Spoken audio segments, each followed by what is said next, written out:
Verse 12.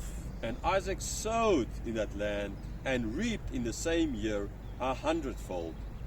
The Lord blessed him, and the man became rich and gained more and more until he became very wealthy.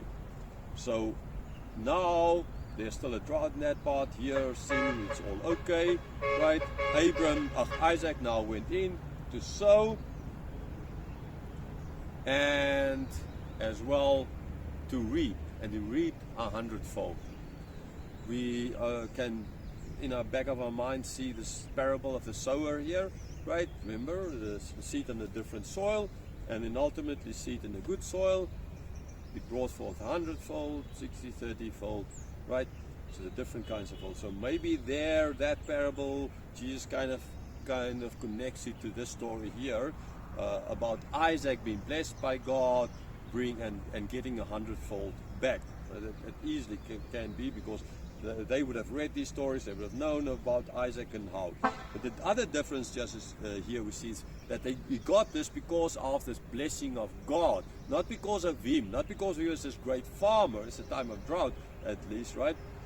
But because of God's blessing, like you as well, being able to bear 100-fold, and so many people, like they led so many people to Christ. You know, you led people to Christ. You don't lead people to Christ. God leads people to himself, not you. Get that into your thick skull.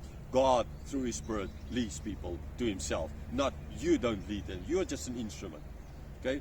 But so many people see that. Oh man, look at me. Like, I mean, I've heard these stories. Oh man, you won't believe it, how many of these stories I've heard.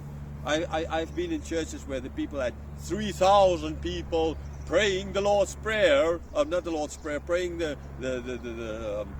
praying to ask Jesus to come into their hearts, and then there's 30 people in the church, and all 30 of them came from Christian families who were members in other churches before this. And the only reason they are in that church is because of the fact that they wanted to get through the American pastor a green card, basically, right? I've heard stories in South Africans telling their radio pulpit about all these thousands, tens of thousands of Russians coming into the church, kind of how they lead them all, kind of like, what the heck? That's not happening, right? So I know all these stories. The fact what I'm trying to get at here is, you're not leading. God is the one leading. So it's not because Abram is this great farmer. Yes, he had to sow. We have to sow, right? That is our job. We bring the gospel to people, like I'm kind of doing now. But God is the one who is bringing the subscribers, right? God is the one who is bringing the people to himself. We are the instruments. Isaac was the instrument in sowing, but it's God who gave the blessing so that he had 100-fold. Like in the parable, it's God that is ultimately giving the blessing so that this person can bring the 100-fold, because God is the one who prepared the soil. Okay? So please don't make that mistake. Stop making that mistake. And if you do, you need to repent and ask God for forgiveness that you think that you are God, because you are not God. You are God's instrument.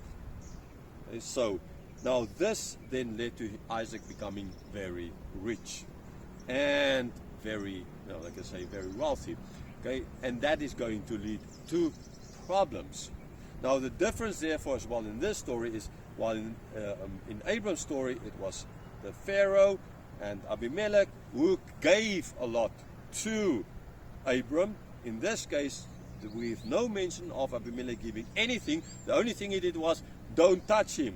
Okay, so he had freedom to live and not be touched, to live in peace and to be able to sow in peace. Okay, so it's like the protection. And then God is the one directly, right, not through those kings, but directly through the soil where he planted the seed to give him the blessing. So that is as well a difference that we can see here. But this wealth is going to lead to problems.